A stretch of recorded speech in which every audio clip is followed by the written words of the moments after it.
Okay, let's talk about taxes. For most people, it's just something you pay, right? A bill you have to deal with. But what if you started looking at the tax code as less of a bill and more of a blueprint for building wealth? That's exactly what this analysis is all about, focusing on one powerful idea: tax efficiency.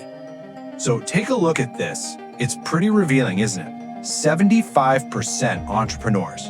What this shows you is that significant wealth, true wealth, isn't usually built by just earning a bigger and bigger salary.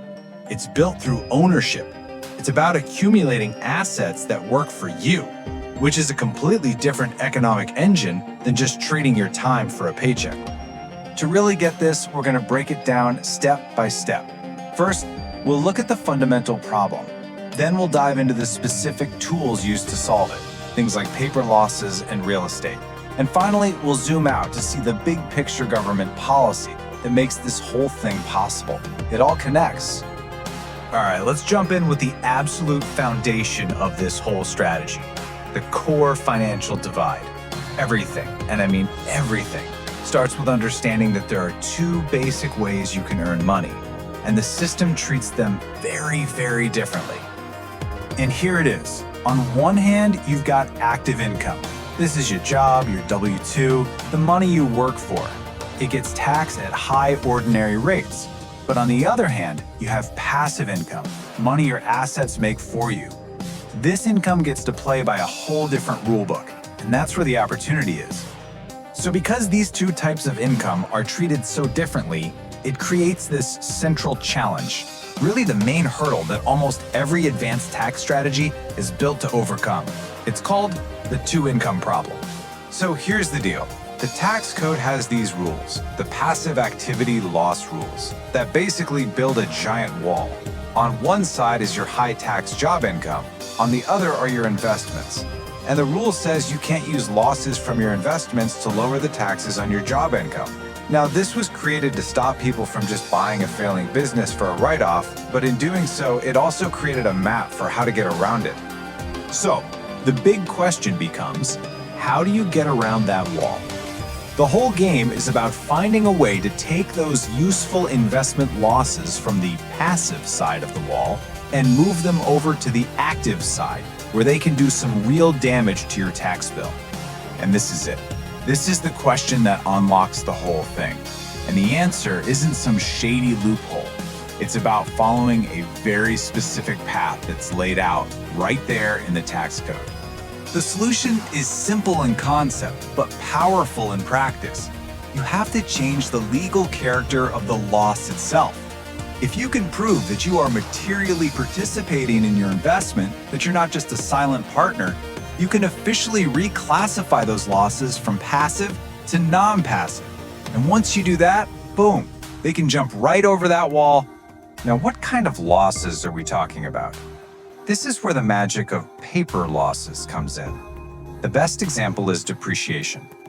The tax code lets you deduct for the supposed wear and tear on an asset, creating a loss on paper, even while that very same asset might be going up in real-world value. It's a loss for tax purposes, but not a loss out of your pocket. Okay, theory is great, but let's make this real. How does this actually work in practice? Real estate is probably the cleanest and most popular way to see all these pieces click together. Here's a super common strategy using a short-term rental.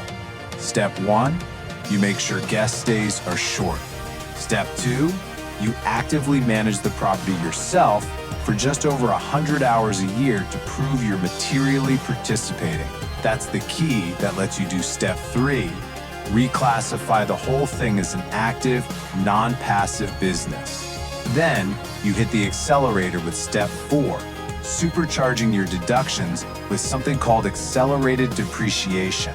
And the impact is, well, it's massive. Look at these numbers. Let's say your property brings in $70,000 in income. Not bad. But then you add in your normal expenses plus a huge front-loaded depreciation deduction. All of a sudden, you've created a $160,000 paper loss.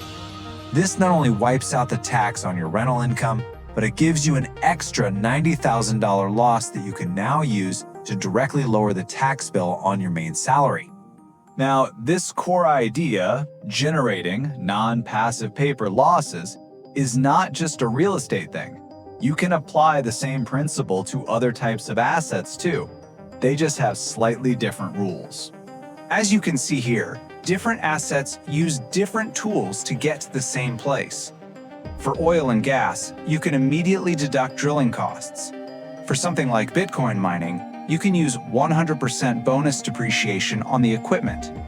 Each one has its own specific hoops to jump through, but the end goal is always the same.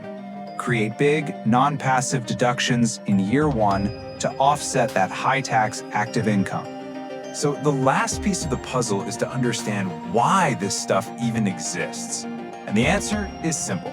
These aren't accidents or loopholes, they are 100% intentional, put there by policymakers to encourage certain behaviors. This really reframes the whole conversation. It's not about getting away with something. It's about a system of incentives.